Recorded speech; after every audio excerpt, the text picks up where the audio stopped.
வணக்கம் மக்களே, நாம் இந்த ஆரோக்கியமான பதிவில் பீட்ரூட் ஜூஸை நம்மளுடைய உணவுகளை சேர்த்துக்கொள்ளும் போது பீட்ரூட் நம்ம எடுத்துக்கொள்ளும் போது என்னென்ன மாதிரியான மருத்துவ நன்மைகள் நமக்கு கிடைக்கப்பெறுது அப்படின்றத பற்றி பார்க்க போகிறோம். பீட்ரூட் ஜூஸையோ மற்ற சமயங்களில் நம்ம சாப்பிட்றத விடவும் இந்த மாதிரி ஜனவரி பிப்ரவரி மாதங்களில் குளிர்காலங்களில் அதிகமாக எடுத்துக்கொள்ள வேண்டியது அவசியம். பீட்ரூட் ஜூஸ் வந்து நம்ம எடுத்துக்கிட்டோம் அப்படின்னா இப்போ நம்ம தொடர்ந்து அதை நம்மளுடைய உணவுகளை சேர்த்துக்கொள்ளும் போது அது நம்மளுடைய ரத்தத்தை வந்து அதிக அளவில் உற்பத்தி செய்யும் அப்படின்றது நமக்கு தெரியும். இப்போ பீட்ரூட் ஜூஸ் நீங்கள் எடுத்துக்கொள்ளும் போது வாரத்தில் ஒரு தடவை, அதாவது வந்து பார்த்தோம்னா மாதத்தில் 4 தடவை, குறிப்பாக வாரத்தில் ஒரு தடவை நீங்கள் எடுத்துக்கொள்ளும் போது என்னென்ன மாற்றங்கள் உங்களுக்கு வந்து நடைபெறுது, என்னென்ன பிரச்சனைகளை இந்த பீட்ரூட் ஜூஸ் வந்து சரி பண்ணுது, இதில் இருக்கக்கூடிய ஊட்டச்சத்துக்கள்லாம் என்னென்ன அப்படின்றத பற்றி ஒவ்வொன்றா தெளிவாக விளக்கமாக பார்ப்போம். அதை பற்றி பார்க்குறதுக்கு முன்னாடி இந்த வீடியோவுக்கு மட்டும் ஒரு லைக் கொடுத்துட்டு இந்த தகவலை உங்களுக்கு தெரிஞ்சவங்களுக்கும் ஷேர் பண்ணிவிடுங்க. ஏன்னா இது அவங்களுக்கும் பயனுள்ளதாக இருக்கக்கூடிய ஒரு ஆரோக்கியமான பதிவு தான். இது போன்ற அப்டேட்ஸ்கள் நீங்கள் தொடர்ந்து பார்க்குறதுக்கு நம்மளுடைய ஹெல்த் நியூஸ் தமிழ் சேனலை மறக்காமல் சப்ஸ்கிரைப் பண்ணி வச்சுக்கோங்க. பக்கத்தில் இருக்கக்கூடிய பெல் பட்டனையும் கிளிக் பண்ணி ஆல் அப்படின்ற ஆப்ஷனையும் மறக்காமல் செட் பண்ணி வச்சுக்கிட்டீங்க அப்படின்னா நான் போடக்கூடிய எல்லா அப்டேட்ஸும் உங்களுக்கு நோட்டிஃபிகேஷன் அடிக்கடி வந்து சேரும். சரி வாங்க மக்களே, இப்போ வீடியோக்குள்ளே போயிடலாம். அல்சர் குணமாகி போவதற்கு நீங்கள் உங்களுடைய உணவுகளில் பீட்ரூட் ஜூஸ் வந்து சேர்த்துக்கொள்ளலாம். காரமான உணவுகளை அதிகமாக எடுத்துக்கொள்வது, காலை உணவுகளை நம்ம வந்து சாப்பிடாமல் தவிர்க்கிறது, முறையான வாழ்க்கை முறையை பின்பற்றாமல் இருக்கிறவங்களுக்கெல்லாம் அல்சர் ஏற்படக்கூடிய வாய்ப்பு அதிகமாக இருக்கும். அப்படி அல்சரால் அவதிப்படுபவர்கள் பீட்ரூட்டை தங்களுடைய உணவுகளில் அதிகமாக எடுத்துக்கொள்ளலாம். பீட்ரூட் ஜூஸை வந்து வாரத்தில் ஒரு தடவையாவது சேர்க்கலாம். வாரத்தில் 3 நாட்கள் நீங்கள் பீட்ரூட்டை வந்து உங்களுடைய உணவுகளை சேர்த்துக்கொள்ளலாம். இல்லைனா வந்து நீங்கள் பீட்ரூட் ஜூஸை வாரத்தில் ஒரு தடவையாவது சிறிதளவு தேன் கலந்து நீங்கள் அதை வெறும் வயிற்றில் குடிக்க வரும்போது அல்சர் எல்லாம் விரைவில் உங்களுக்கு வந்து குணமாகும். கூடுமான வரைக்கும் நீங்கள் காரசாரமான உணவுகளை சாப்பிடாமல் தவிர்ப்பது அல்லது சாப்பிடாமல் இருக்கிறதே உங்களுக்கு நல்லது. காலை உணவுகளை மட்டும் எப்போதுமே நீங்கள் ஸ்கிப் பண்ணாமல் சாப்பிட்றது உங்களுக்கு நல்லது. அப்போ தான் உங்களுக்கு அல்சர் வராமல் முன்னாடியே தடுக்க முடியும். உங்களுடைய உடலை வந்து நச்சு நீக்கம் செய்வதற்கு பீட்ரூட் ஜூஸ் வந்து எடுத்துக்கலாம். அதாவது டீடாக்ஸ் செய்கிறதுக்கு பீட்ரூட் ஜூஸ் வந்து உதவிகரமாக இருக்கும். சிறுநீரகம், பித்தப்பை, கல்லீரல் போன்ற உடலினுடைய உள்ளுறுப்புகள் இருக்கக்கூடிய நச்சுக்களை நீக்குவதற்கும் உடலில் இருக்கக்கூடிய கழிவுகளை வெளியேற்றி நம்மளுடைய உடலை வந்து எந்த விதமான நோயும் இல்லாமல், நோய் கிருமிகளும் இல்லாமல் சுத்தப்படுத்துறதுக்கும் பீட்ரூட் ஜூஸ் வந்து மிகச்சிறந்த ஒரு தீர்வாக இருக்கும். மாதத்தில் 4 நாட்கள், அதாவது வாரத்தில் ஒரு தடவை வந்து பீட்ரூட் ஜூஸை நீங்கள் எடுத்துக்கொள்ளும் போது உங்களுடைய உடல் உறுப்புகள் சுத்தமடையும். கிருமிகள்லாம், கொழுப்புகள்லாம் எதுவும் சேராது. இதன் மூலமாக நம்ம பலவிதமான நோய்களை நம்ம குணப்படுத்திக்கலாம். சீசனாக நமக்கு அட்டாக் ஆகக்கூடிய பருவகால தொற்று நோய்கள் எதுவும் இல்லாமல் நம்ம நலமோடு வாழலாம். ரத்த சிகப்பு அணுக்கள் நம்மளுடைய ரத்தத்தில் மிக சரியான அளவில் இருக்கிறதுக்கு நம்ம பீட்ரூட் ஜூஸ் வந்து எடுத்துக்கொள்ள வேண்டியது அவசியம். பீட்ரூட் ஜூஸில் மிக அதிக அளவில் இரும்பு சத்து மற்றும் விட்டமின் B1 அதிகமாக இருக்கிறதால இது ரத்த சிகப்பு அணுக்கள், அதாவது ரெட் பிளட் செல்ஸுடைய எண்ணிக்கையை கரெக்டாக நம்மளுடைய ரத்தத்தில் வைக்கிறதுக்கு உதவிகரமாக இருக்கும். ரத்த ஓட்டத்தை எல்லாம் மிக சீரான அளவில் நமக்கு வைக்கிறதுக்கும் உதவிகரமாக இருக்கும்.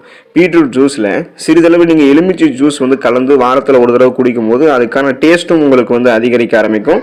நீங்கள் பச்சையாக பீட்ரூட்டை வந்து சின்ன சின்ன பீஸ் மாதிரி போட்டு அதை எலுமிச்சை ஜூஸில் தொட்டு கூட வந்து சாப்பிடலாம். ஸோ எப்படி நீங்கள் இதை வந்து உங்களுடைய உணவுகளை சேர்த்துக்கிட்டாலும் உங்களுக்கு என்ன ஆகும் அப்படின்னா ரத்தத்தில் ரத்த சிகப்பணுக்கள் சரியான அளவில் இருக்கும். இதன் மூலமாக ஹீமோகுளோபினுடைய கவுண்டெல்லாம் உங்களுடைய ரத்தத்தில் கரெக்டான அளவில் இருக்கும்போது அனீமியா என்று சொல்லக்கூடிய ரத்த சோகை பிரச்சனையெல்லாம் உங்களுக்கு குணப்படுத்தப்பட்டு மீண்டும் வராமலும் தடுக்கப்படும். ரத்தம் போதுமான அளவில் உங்களுடைய உடலில் இருக்கும். நீங்கள் பீட்ரூட் வந்து எடுக்கும் பொழுது தீ காயங்கள் சரியாவதற்கு பீட்ரூட் ஜூஸை வந்து நீங்கள் முதலுதவியாக பயன்படுத்தலாம். சருமத்தில் வந்து தீ காயங்கள் ஏதாவது ஏற்பட்டு அப்படின்னா சருமத்தில் புண், கொப்புளங்கள் இது மாதிரி எல்லாம் உங்களுக்கு உண்டாகும். இது வந்து அதிக எரிச்சலையும் வலியையும் உங்களுக்கு வந்து அந்த நேரத்தில் உண்டாக்கும். அப்படி ஏற்படக்கூடிய தீக்காயங்கள் கொப்புளங்களாக மாறாமல் இருக்கிறதுக்கு, காயங்கள் எரிச்சலை வந்து ஏற்படுத்தாமல் இருக்கிறதுக்காக பீட்ரூட்டை வந்து நீங்கள் பயன்படுத்தலாம். ஸோ பீட்ரூட் ஜூஸை வந்து நீங்கள் யூஸ் பண்ணலாம்.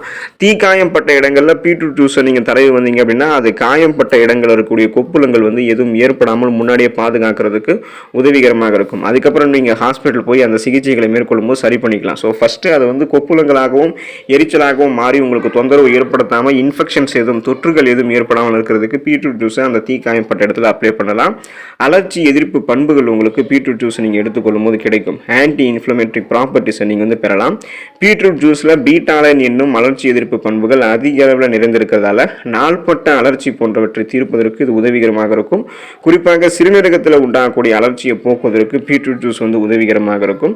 ஸோ அப்போ மூட்டு வலி, முடக்குவாதம், இதயம் சம்பந்தமான பிரச்சனை, பிபி ப்ராப்ளம், சுகர் ப்ராப்ளம், அதுக்கப்புறம் உங்களுக்கு வரக்கூடிய பலவிதமான பிரச்சனைகள் எதுவாக இருந்தாலும் அந்த நாள்பட்ட நோய்களினுடைய தீவிரத்தை குறைக்கிறதுக்கு ஆன்டி இன்ஃப்ளமேட்டரி ப்ராப்பர்ட்டிஸ் உங்களுக்கு வேணும்.